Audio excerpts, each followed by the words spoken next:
On today's Hot Sheet, I'm discussing flatlining homeowner population growth, the job openings and labor turnover survey, as well as ADP employment report. We're starting to get some of these job numbers before tomorrow's big data, as well as weekly unemployment data. Sorry, today is Thursday, September 4, 2025. I'm Byron Lazine. The Hot Sheet starts now.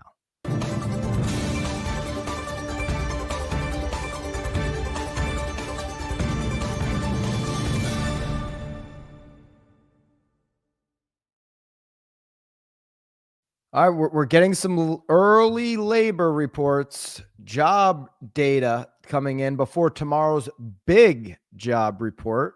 There'll be a big one tomorrow, and I think that's what the market is hanging on to. But there's already some early morning reactions to what we're seeing today. We're going to get into all of it. Bureau of Labor Statistics, ADP, and unemployment. We got all three before tomorrow's big job report.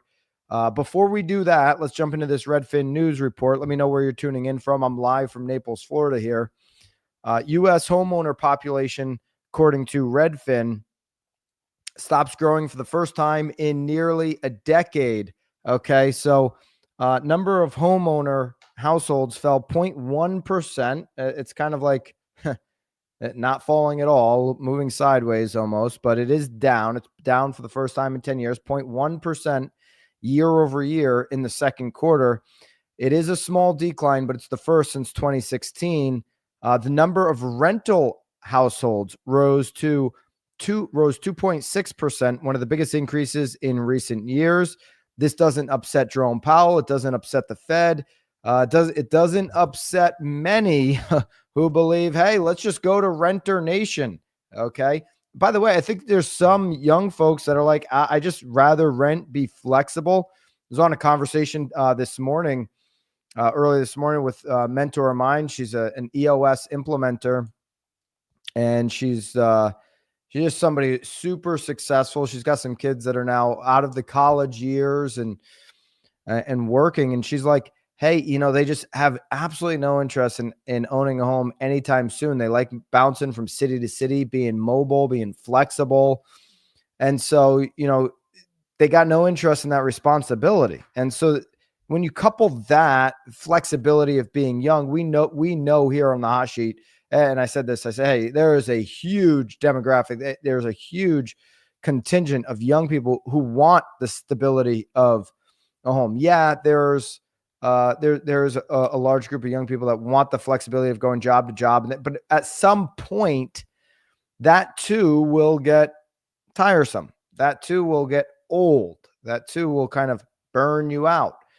And ultimately, the American dream is still alive and well, yet home ownership numbers are moving down for the first time in 10 years. America's homeowner population stopped growing, while estimated renter households has changed 2.6% to the positive. And the number of rent households went up to an estimated 46.4 million. It's one of the largest increases in recent years.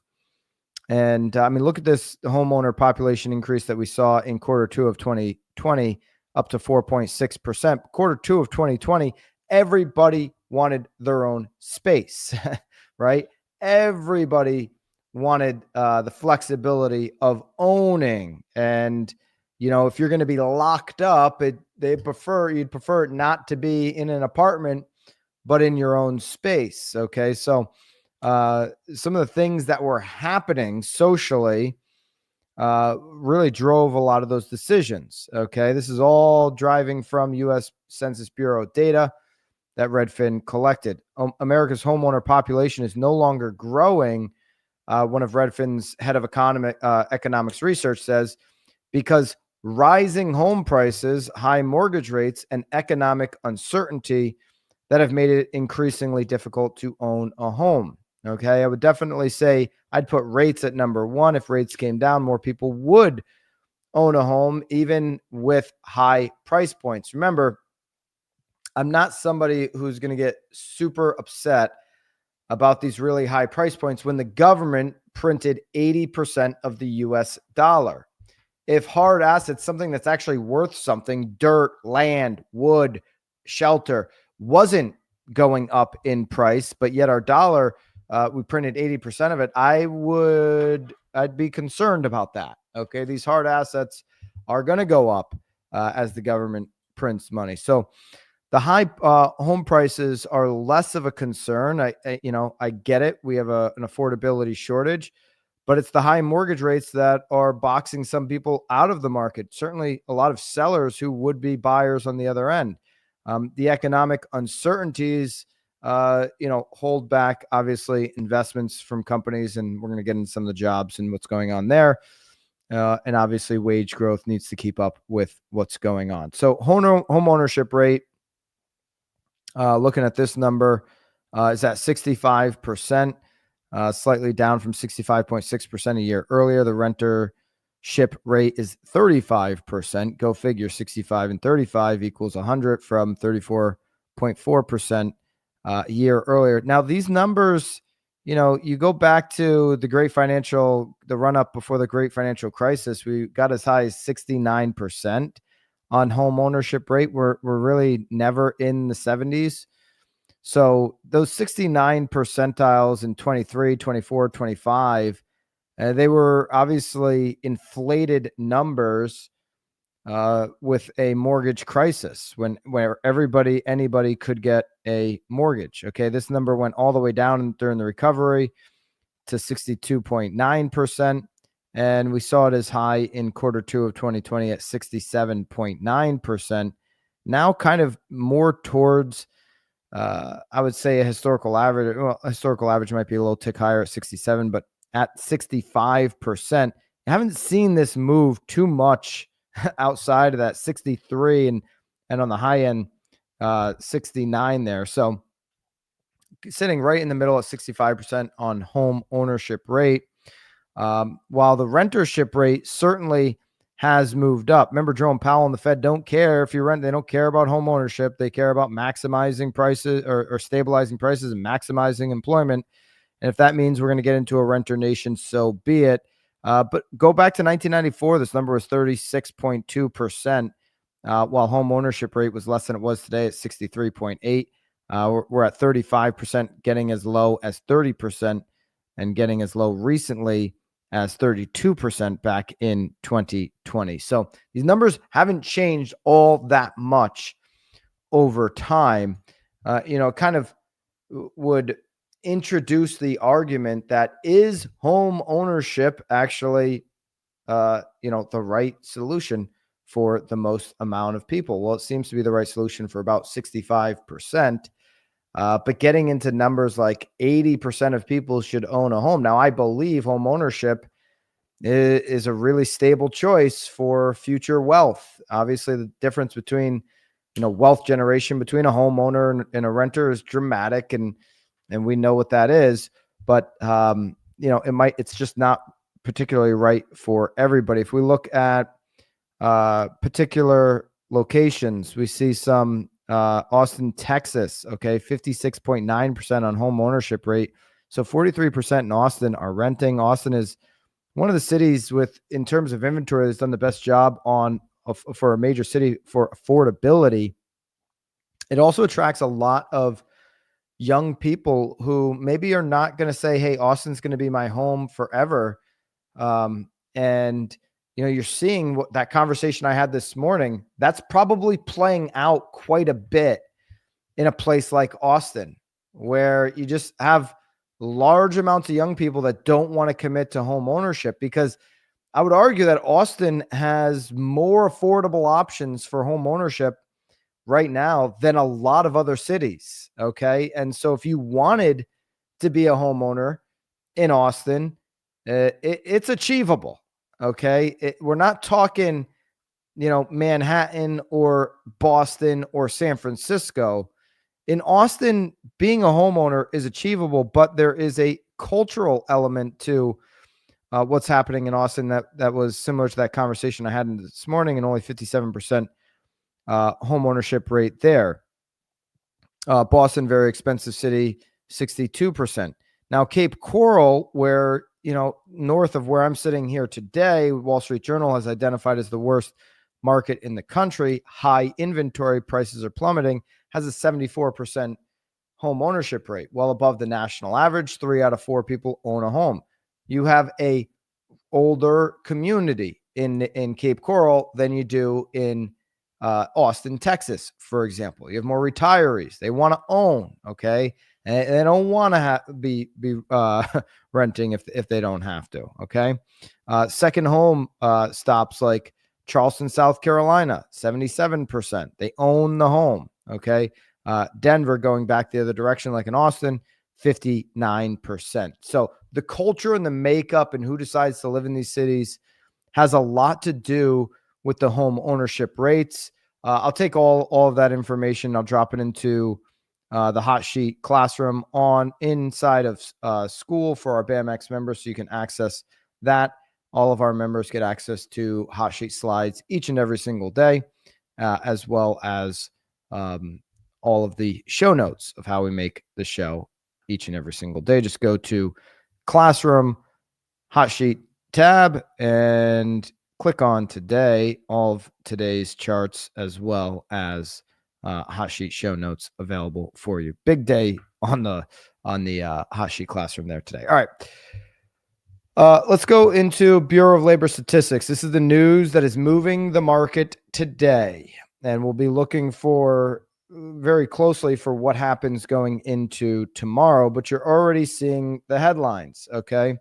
Labor market growth continues to slow. Remember the big Friday jobs report we had a month ago? Tomorrow's the next big one, but we're continuing now to see a pattern. This is a pattern that Jerome Powell emphasized back in his Jackson Hole symposium just a couple of weeks ago, when he signaled to the market that there will be a cut now just less than 2 weeks away when the Fed meets and makes their next decision on the Fed funds rate. Labor market growth slows dramatically in August, with the U.S. adding just 54,000 jobs. This is according to ADP. We're gonna get a lot more information tomorrow on some of this stuff. But if we look at the ADP employment report, so we'll go to that one first, Haley, before we go to the BLS report. Here's the numbers that just were released this morning. August comes in at a 54,000 increase in U.S. private employment, according to the ADP report. Leisure and hospitality and construction performed well, despite a broader month-over-month slowdown in hiring. Neela Richardson, chief economist, says the year started with strong job growth, but that momentum has been whipsawed by uncertainty. A variety of things could explain the hiring slowdown, including labor shortages, skittish consumers, and AI disruptions. I would listen. I mean, we're big on AI here, Bam. I'm huge on it. Everybody is. But the disruption of AI isn't, I think, as big as some of the other things that are looming over the economy that are impacting a month to month. There's a longer tail there. U.S. private employment now is at 135 million nationally. And if we look into the establishment sizes, 1 to 19 employee small companies, they had an increase of 10,000. 20 to 49 employees had a slight increase of 2,000. Midsize had an increase of 18,000, 50 to 250. 250 to 499, 7,000. And then large companies, 500 and plus, had 18,000. So the small businesses in America, look at that. I mean, it's more than double, or it's a little less than. I'm sorry, it's about 50%, a little more than 50% would be the way I want to explain it, of what a 500 plus employee. So these companies, these 500 plus employees, yeah, I would say probably AI disruptions causing a hiring slowdown because they can be more efficient. But your small companies, 10,000 for 1 to 19 employee size companies, it's a big number, in the whole. That's making up 20% here of the total hiring. Change by industry: natural resources and mining, construction, manufacturing down, trade and transportation down, information up, financial activities down, professional and business services up. Education and health services down. Leisure and hospitality is the one that's the biggest, driving the most numbers there. If we go over to Bureau of Labor Statistics, and then we're going to talk a little bit how the market is already reacting. Bureau of Labor Statistics reports that the number of job openings was little changed at 7.2 million in July. So we've been hanging around that 7 million number for a while. So there are jobs available. It's matching qualifications to said job. Over the month, both hires and total separations were unchanged at 5.3 million. Within separations, both quits 3.2 million and layoffs, discharges 1.8 million, all unchanged. So job openings are in the same range they've been in here in July. Now, let's look over to the weekly unemployment, and then we're going to take a look at where this sits with the market so far before tomorrow's big job numbers come out. In the last week here, we've had initial claims for unemployment at 237,000. That's an increase of 8,000. So unemployment now ticking up. The 4-week moving average moves to 231,000. We get up over 250,000. This becomes a bigger concern on the weekly average for the Fed in particular. And the Fed is taking obviously jobs in its totality here and making decisions based on that. So it's not just obviously weekly unemployment, how many new unemployment numbers are coming out, but it's how is job growth looking, and all of these factors are being considered. Unadjusted initial claims, weekly change is up 3%. We also have the unadjusted insured unemployment rate at 1.2%, uninsured unemployment at 1.893. So that's a weekly change down. So if we're looking at how many total people are on unemployment, that moved down 2.1%. Okay, so there was 41,000 that rolled off of unemployment. Okay, if we go seasonally adjusted, that number is 1.94. That weekly change moved down 4,000. So you're seeing, those people staying on unemployment did move down a little bit, but the weekly number, week over week, we moved up. If we're looking state basis here quickly to wrap up unemployment, where you saw the highest insured unemployment rates for the week ending August 16th, Jersey, Rhode Island, Puerto Rico, Mass, Minnesota, Washington, California, DC, Connecticut, Oregon, Pennsylvania. Largest increases in initial claims, New York, Texas, Illinois, Missouri, and Hawaii. And then the largest decreases in initial claims, Iowa, Virginia, Maryland, Pennsylvania, Connecticut. All right, there's your unemployment. What's the market reacting right now? Well, I showed you the headline earlier. The initial reactions are that this might be good for rates. Okay, why do I say that? Well, if we just go and take a look at how the bond market is reacting and what's going on with the 10-year, we are now seeing a 4.184 here to open up this Thursday, again, before the big jobs report tomorrow. That is a 30-day low. That is a 90-day low. And that is almost near, a 6-month low.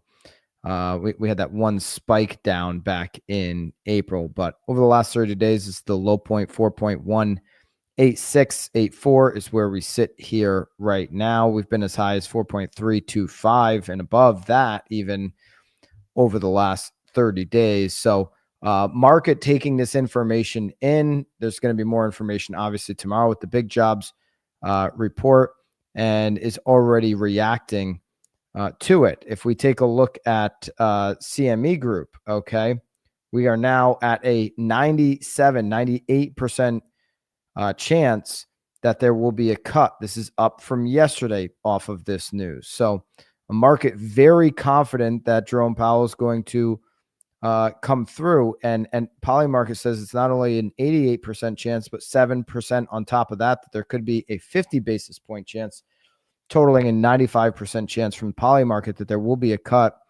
CME Group does not have a percentage on a 50 basis point cut, but Polymarket, where people are putting their money down to bet on this stuff, is actually now moving up on a 50 basis point cut at 7%. So interesting to watch there. Yesterday, we hit a new fresh year-to-date low on the 30-year fixed. That was 6.49 yesterday. So a tick below 6.5. I only can imagine a new fresh year-to-date low today with where we're starting. Monday will be a big hot sheet. Best way to support us here, subscribe to the channel, hit the notification bell, and share this with somebody who wants a 24-hour look back on the housing market for real estate professionals. We do this every Monday through Thursday at the market's open. Monday will be a big one. We'll have more information on jobs as we get more data tomorrow. It's going to be able to seep into the market a little bit tomorrow and then over the weekend, and we'll see what happens pre-market and how the market opens Monday.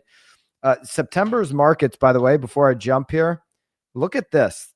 Somebody sent me this morning, and I kind of knew this. You see a report on this every year, but look at this. Hello, September. Okay, September has been. This is from 1980 to 2024. September has been the worst month for stocks. Okay. So what's not only what are the rate reactions going to be the job, what is going to happen with the stock market? You see President Trump right now really pushing for the Supreme Court to rule on the tariffs. There's just all these uncertainties that are kind of looming over coming into a month where average monthly returns going back to 1980, so 45 years, end up being in the negatives for September on the average. Over the past 45 years, September has been the only month when the S&P 500 has averaged a loss.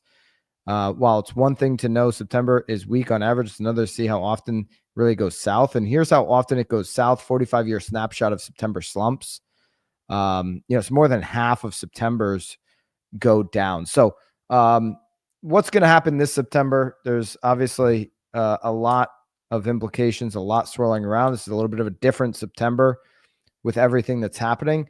But so far, early into September, we're seeing rates move down, and this could be the momentum that the market is looking for to get the 30-year fixed mortgage rate down closer to 6%. Just looking at the markets today, Dow, S&P, and NASDAQ are actually all up off of this news, probably up off of the strong belief now that there will be not only a cut coming in less than 2 weeks, but multiple cuts, as JP Morgan suggests, to close out the year. All right, there's your hot sheet.